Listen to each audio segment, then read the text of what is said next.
right, so we're going to talk about piecewise functions here, just a little bit more than what we did in class. So the first example here says evaluate the function for each value. So this is going toward making sure you really understand what a piecewise function is. Again, please make sure you know how to write piecewise functions and what we call each of these different parts of the piecewise function. Again, we did that within your notes in your book. So when we're evaluating the function for each value, what you have to do, and again, this is function notation, so we've already reviewed that earlier in the year. Function notation, when it says f of -2, that just means put -2 in place of x, because this is called f of x. So in place of x, we want to put -2. Now, when we have a piecewise function, it matters where we put it, because you have to make sure you choose the right piece of the piecewise function. So when I go through these, I always go through and I look at it and I say, okay, which piece is that going to fit into? So my two different restrictions, the first restriction is x less than or equal to 3, and the second is x greater than 3. Every value that you get should fall into one of the pieces. Again, if you had a piecewise function that had more than two pieces, that's fine. The given value is going to fall somewhere in one of the pieces. So -2 is less than 3, which means that this is going to be in my top piece. So I usually just write next to it so I can remember which piece I put that in. Now, when you are evaluating a function, I know that you can add and subtract, but I need you to show me that you knew what to do. I need a step of work on this. So please do not write just answers if you want credit when I check this tomorrow. So if you're plugging into the top, that means I'm going to put -2 in place of where the x was in the top function only. So x is -2 and then +5. Then in the next step, I can go ahead and write my answer. -2 plus 5 is 3. So that means that f of -2 for this particular function is 3. So the other 3 of these will be part of what you will complete yourself here. We're going to do 2 more examples here of the piecewise graphs and listing the domain and range. So directions say to graph each function, and all of the functions you see here are piecewise functions. Then list the domain and range in the format indicated. So when it says in the format indicated, that's what's written here. So inequality form is where we want to be looking for number 2. So first thing I'm going to do is graph this. And like we talked about in class, I would suggest making 2 different t-charts, one for each piece of the function. So this is your top, this is your bottom. I also suggest writing next to it which one has the closed circle and which one has the open circle. Remember that you determine that by looking at the restriction. If it has the equals, that's a closed circle. So I'm going to write closed here. And then if it doesn't have an equals, that means it's open. So I'm going to write open here. So now I'm going to make t-charts. Remember that when you make your 2 separate t-charts, both t-charts have to include the breaking point. So again, the breaking point is what's here. So in this case, my breaking point is when x is 1. Make sure that you're paying attention when you pick your values. My top piece says x less than or equal to 1. So I choose 1, but the other values I choose need to be less than that. So numbers that are less than 1 would be 0, -1, -2, so on and so forth. Usually if you pick 3 or 4, that's going to be enough to complete your t-chart, or at least to notice the pattern. So on this first piece here, if I plug in 1 for x, 1 minus 1 gives me 0 for my y. If I plug in 0, 0 minus 1 gives me -1. -1 minus 1 is -2. -2 minus 1 is -3. So I always suggest completing the t-chart first just to make sure you don't need to use a different scale. You have to be able to get at least 2 points of each piece on the graph. So I'm going to change colors here for my second piece. So when x is 1, here in the bottom piece, 3 times 1 is 3.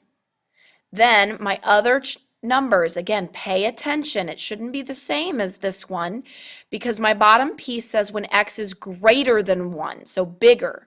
So my other values, I'm going to pick bigger. So plug in 2. 3 times 2 is 6. 3 times 3 is 9. Now, both 1, 3, and 2, 6 fit on the scale that you have if you want to count by ones. You can change the scale if you want, but as long as you can get 2 points there, it's okay to just kind of use the top 2 and not plot the third one, because 2 points will determine a line. So I'm going to use the scale that I have. I'm going to go ahead and graph these. Again, pay attention to whether you wrote open or closed. So this bottom piece I'm going to graph first since I've already got the blue color open.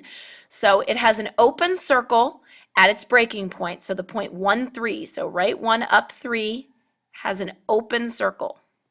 The other points are always going to be filled in points, and I have one at 2, 6. So right 2 up 6 is my other point. And so then I just connect those with a line. Sorry, it looks like a curve. It is a line, I swear. So now I go over and I'm going to graph the other piece. So it says closed circle, so I should have a closed circle at 1, 0. So right 1, up none. There's my first closed circle at the breaking point. Then 0, -1 is this point. Then -1, -2, -2, -3. And again, hopefully at this point you've noticed the pattern that you can continue off of the graph and then draw. So here's our graph of that piecewise function. Again, directions, directions, directions. It says list the domain and range, so do not forget that part of the question.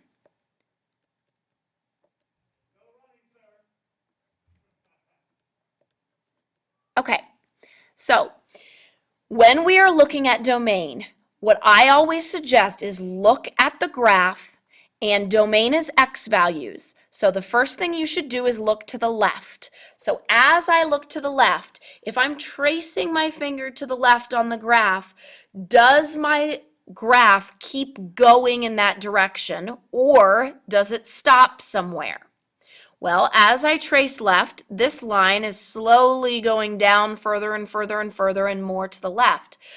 Lines go on forever, so that's why we have arrows on the end of them. So as I go left, there is no end. So it keeps going. So there's no restriction on the left. Then, next I look to the right.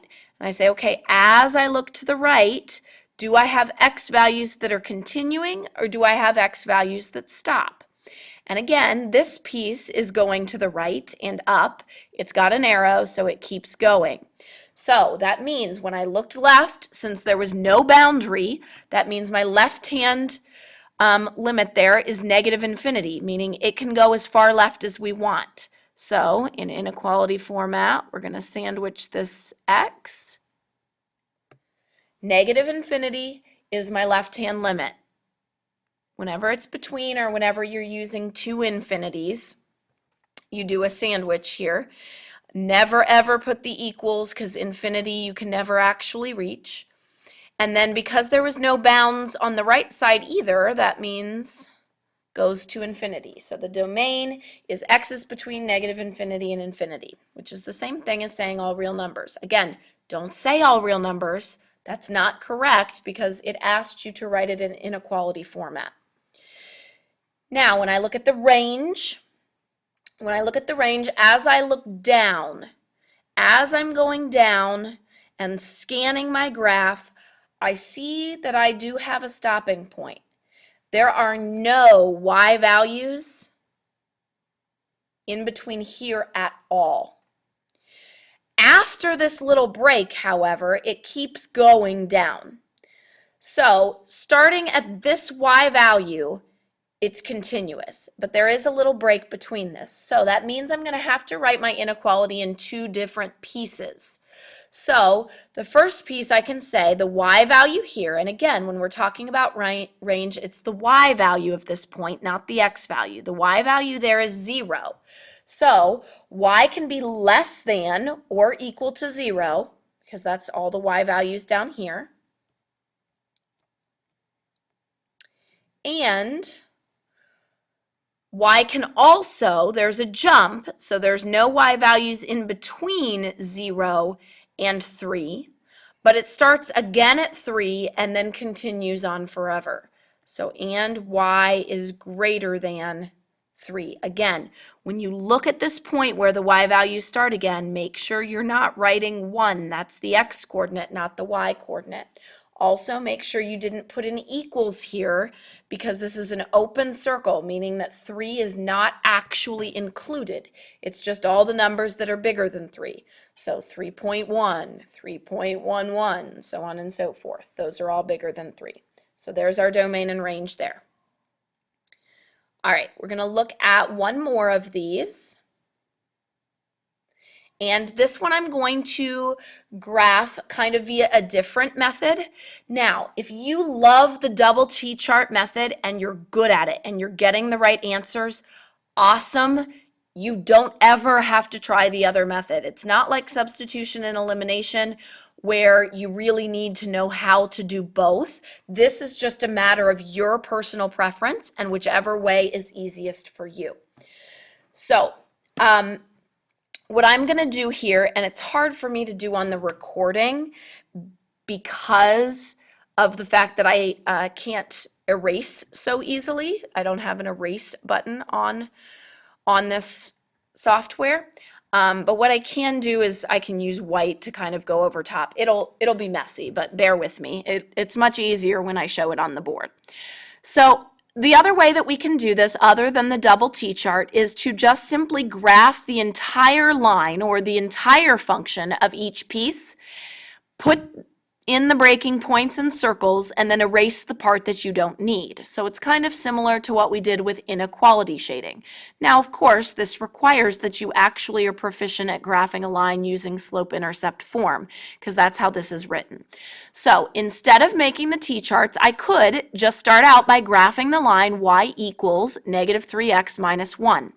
So B is where I begin, so I begin down 1. On the y-axis, slope of negative 3, so that means down 3, right 1. If I could go down 3 and right one more, it'd be down here. Then I could also go up 3 and left 1, up 3, left 1. And I can draw my line. Now, this is the entire line. When we're doing piecewise functions, again, the entire line is not what I want. I only want the part of the line named by the restriction. So if x is less than or equal to 1. So what I do is I go on my x-axis to where x is 1. I find that point on my line. So that's right here. This point is where x is 1. It should be a closed circle because it has the equals, so I've already got a dot there. It's closed, so that's great. X is less than. Values that are less than 1 are to the left. So meaning I want all of this. I don't want the x values over here, meaning I don't want this bottom part of the line. So then what I do is I go in and I erase it. Now again, I have to use a white marker, so it's covering up part of the T-chart or part of the coordinate plane as well, but you get the drift. So now I've got that first part graphed. Now I'm going to go over to my second piece. F of x equals negative 5. Well, remember, f of x is the same as y. If I have y equals negative 5, hopefully we know, because we've reviewed this more than once, that y equals negative 5 is a horizontal line. So I go to where y is negative 5, which is right here, and I draw myself a horizontal line. Again, this is the graph of the entire f of x equals -5. I then need to go back and say, okay, I need to go to where x is 1 on that line that I just drew. So right here is where x is 1. I do not have a dot there right now, so I need to make one, and it needs to be an open circle. So I make an open circle there where x is 1. This says greater than. The values of x that are greater or bigger than 1 are to the right, which means I now need to take away everything on that blue line that was to the left. So I'll get rid of all of this so that we can't see any more blue over here. And here is my piecewise function. So again, you can choose whatever method works best for you. If you're really good at graphing slope-intercept and at determining breaking points, this is a little bit faster. But if you struggle with those things, then I find sometimes people tend to make fewer mistakes with the T-chart method. So your choice. So now I just need to list my domain and my range. This time it says to use interval notation. So interval notation, where inequalities use less thans, less than or equal tos, greater thans, greater than or equal tos. Interval notation uses the parentheses and the brackets. So if you have forgotten, make yourself a note up at the top of your page. Interval notation, you use parentheses when it's not included. You use brackets when it is included. This is exactly like open and closed circles, solid and dashed lines. In interval notation, parentheses mean it's not included, and brackets mean that it is included. So when I go down, domain, again, my tricks, I look at the x values. So first I look left. As I go to the left, I see that I do have x values that are continuing to go to the left and up. So that means that my left-hand limit is -infinity. So that's easy in interval notation. I can just write it. Remember that infinities never get a bracket, always a parenthesis. Then as I look to the right, I see that I have x values that pick right off up where this red left off.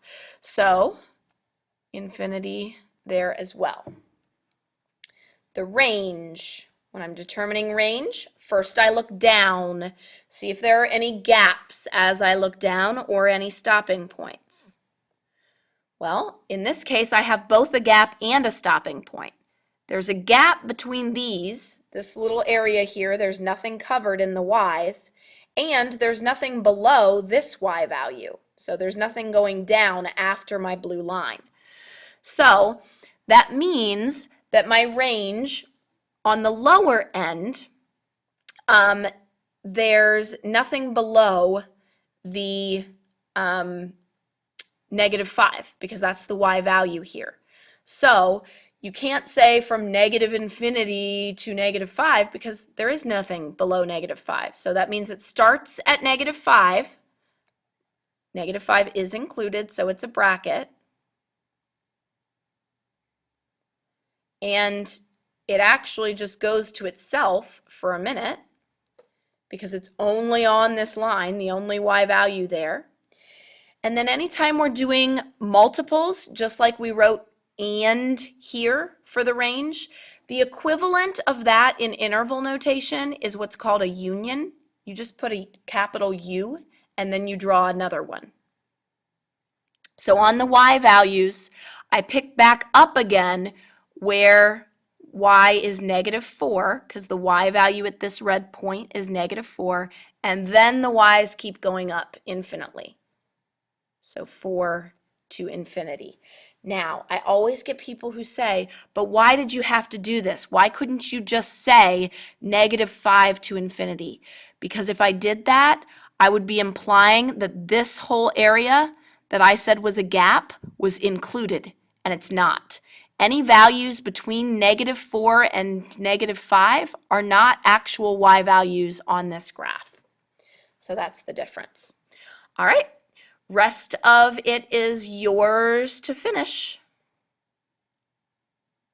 for your homework.